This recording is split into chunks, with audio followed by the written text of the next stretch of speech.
대법원이 친형 강제 입원과 관련해 허위사실 공표 혐의를 받은 이재명 경기지사에 대해 무죄 취지로 판결을 했죠. 이로써 당선 무효 위기에 놓였던 이 지사는 경기도지사직을 유지할 수 있게 됐습니다. 그리고 댓글을 통한 여론 조작 공모 혐의를 받고 있는 김경수 경남도지사의 19차 공판이 오늘 있고요. 자, 투데이 핫이슈 인터뷰, 이와 관련해서 임병식 정치평론가와 이야기 나눠보겠습니다. 자, 임병식 평론가님, 안녕하십니까? 예, 안녕하세요. 네. 당선 무효 위기에 처했던 이 지사가 이제 이날 대법원 선고로 도지사직을 유지하게 됐죠. 그렇습니다. 네, 이를 계기로 이제 향후 도정은 물론이고 정치적 행보에 탄력을 받게 됐는데, 특히 여권 차기 대선 주자로서 향후 대선 가도에 파란불이 켜졌다는 이야기가 또 들립니다. 예, 그렇죠. 2022년 3월 대선까지는 1년 7개월 정도가 남았는데요. 네. 박원순 전 시장의 급작스러운 사망, 그리고 거기에 이어서 이제 이재명 지사가 무죄 판결을 받으면서 민주당 내 대권 구도에 좀 요동이 치고 있는데요. 네. 지금까지는 아시다시피 부동의 1위는 이낙연 의원이었었거든요. 그런데 네. 이 이낙연의 독주 체제의 균열을 깨는 주자로 우리 이재명 지사가 급부상을 했는데요. 뭐 이전에도 계속해서 여론조사 결과에서 보면은 이낙연 의원을 압박하는 형국이었었는데 무죄 취지 판결을 계기로 해서 더 이게 좀 속도가 좀 붙은 모양새입니다. 네. 이재명 지사는 이제 기사회생 하자마자 여러 가지 지금 활발한 활동을 보이고 있는데요. 정책 행보도 가속화를 하고 또 지금 현재 이슈가 되는 현안에 대해서도 자기 목소리를 내고 있습니다. 정책적인 부분에 있어서 목소리를 내고 있죠. 그렇죠. 네. 최근에 수술실에 폐쇄로 CCTV 설치하는 것을 법제화하자고 국회의원 민주당 소속 국회의원들 전원에게 편지를 좀 보냈고 촉구하는 편지죠. 네. 또 부동산 문제에 대해서도 아주 비싼 집을 사는 것은 죄가 아니고 실거주 1주택자는 오히려 세율을 완화시켜야 된다.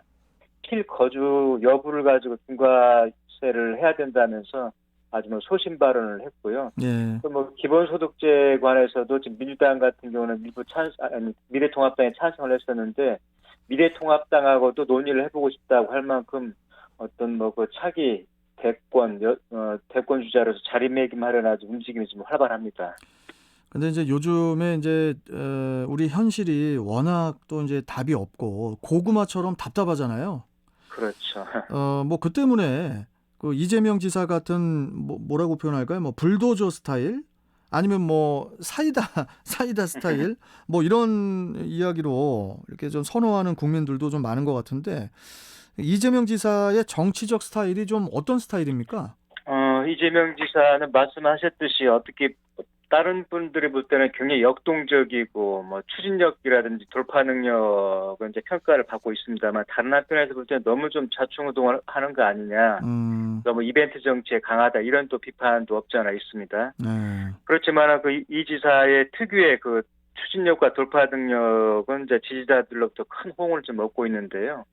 대표적인 게 코로나 국면에서 신천지 시설을 강제 조사했었고요. 그렇죠. 또 재난기본소득을 전격적으로 지급한다든지 이런 거침없는 행보 때문에 지금 대권 주자 여론조사에서 이낙연 의원을 아주 압박을 하고 있습니다. 그렇지만 이재명 지사는 지금 적극적인 지지층은 있지만은 조직도, 계보도, 지연도, 학연도 좀 상당히 좀 빈약하거든요. 그렇죠. 이재명 지사 스스로도 이런 부분을 강조하면서 일종의 동정론을 좀 얻어가고 있는데요. 큰 약점이라면 지금 여권의 주류인 친문계하고 좀 관계가 좀 그렇게 좋지 않다는 건데요. 예.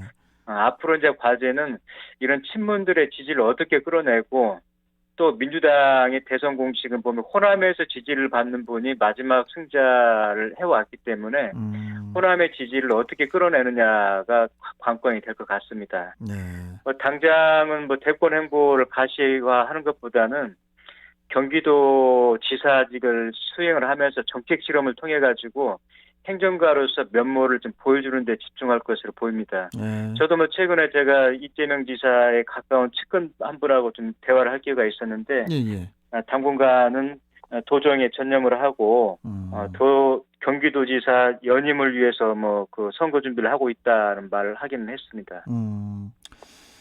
그래요. 근데 일단 뭐 민주당 같은 경우도 예. 크게 뭐 거부할 게 없는 게요. 예. 이낙연 의원하고 이재명 지사가 어떻게 보면 굉장히 상반된 스타일이거든요. 그래서 그렇죠. 흥행을 예. 좀 기대할 수가 있습니다. 음. 이낙연 의원 같은 경우는 호남의 명문이라고 할 수 있는 광주일고하고 서울대법대를 졸업을 해서 동아일보 기자, 5선 정치인, 그래가지고 엘리트 코스를 좀 밟아온 편이고요. 예. 반면에 이재명 지사는 아시다시피 경북 안동 출신이지만은 소년공으로 지내다가 검정고시로 중고등학교를 졸업을 했거든요. 예. 그리고 사법시험을 늦학기로 합격을 해서 인권 변호사를 걸어왔던 대표적인 흑수저이기 때문에 민주당 입장에서는 크게 뭐 이 두 주자의 그 격도를 마다할 필요도 좀 없습니다. 예.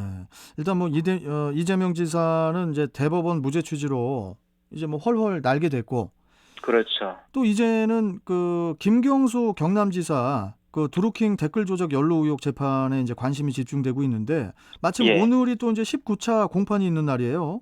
그렇습니다. 네, 저 김경수 경남지사가 지금 받고 있는 혐의가 구체적으로 어떤 거죠? 크게 두 가지인데요. 하나는 이제 드루킹 김동원 씨 이미 뭐 3년 실형을 받고 지금 구속 수감 중에 있는데요. 네, 이 드루킹하고 공모를 해서 19대 대통령 선거를 앞두고 포털 사이트에서 댓글을 조작한 혐의, 이걸 하나를 받고 있고요. 네, 두 번째는 이런 댓글 조작을 대가로 드루킹 김동원에게 센다의 총영사직을 제공 의사를 표시를 했기 때문에 이 두 가지인데, 앞서 그 댓글 조작 혐의는 1심에서 2년형 실형을 받고 지금 서울고법에서 항소심을 지금 진행 중에 있습니다. 두 번째 이제 그 총영사직 제공 의사 표시는 공직선거법 위반 혐의인데요. 예, 이건 역시도 징역 10개월에 지금 집행유예 2년을 지금 선고가 된 상태인데요. 예, 여권 소속 단체장들 최근에 은수미 성남시장이라든지 앞서 말씀드린 이재명 경기지사가 잇따라 무죄 취지를 받은 바가 있어서 오늘 그 김경수 경남지사 이 재판에도 어떤 결과를 미칠지 좀 관심이 좀 집중되고 있습니다. 그러면은 만약에 이제 김 지사가 항소심 판결에서 지사직을 또 이제 유지하게 되면은 그 대권 유력 후보군으로 합류하게 되는 건가요? 그렇게 예, 보는 관측이 좀 지배적인데요. 그럴 그래요? 수밖에 없는 게 지금 친문 계열에서 적자라고 볼 수 있는 사람들은 다 뭐 자이든 타이든 지금 나가 떨어졌거든요. 예, 예. 근데 지금 유일하게 남은 게 김경수 경남지사입니다. 그래서 만약에 김경수 경남지사가 이번 그 재판에서 무죄 취지로 판결을 받게 되면은 대권 레이스에다가 판도를 좀 흔들 수가 있습니다.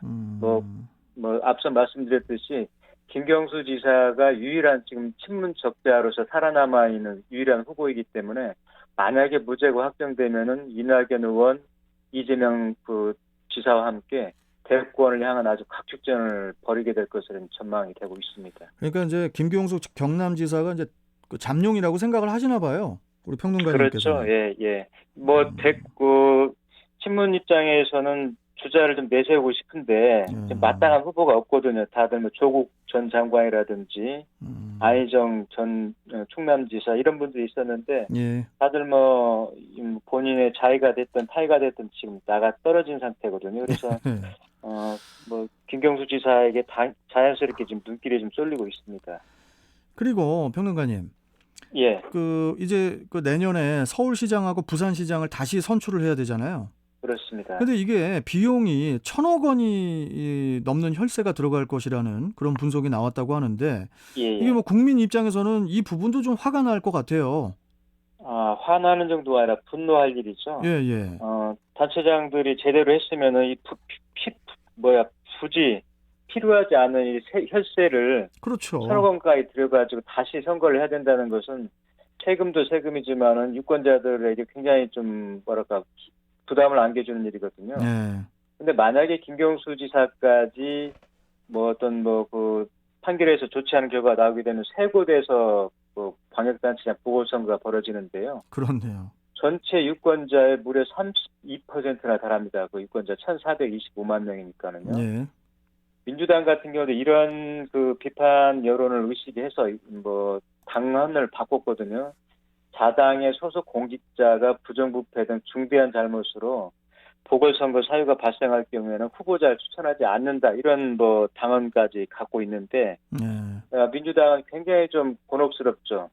서울, 부산, 경남에 가는 상징성도 크고 예. 이게 거의 뭐 대선에 맞먹는 전초전 선거가 될 텐데 그 당헌을 그 문제 삼아가지고 후보를 내지 않자니 참 곤혹스러운 거고 또 후보를 내자니 본인들이 했던 말이 있어서 명분을 지킬 것인지 실리를 찾을 것인지 그것을 좀 지켜봐야 될 것 같습니다. 알겠습니다. 참 여하튼 앞으로 이 대선 후보 주자들의 대결 구도가 더욱 뜨거워질 것 같은데 계속 또 지켜봐야 될 것 같습니다.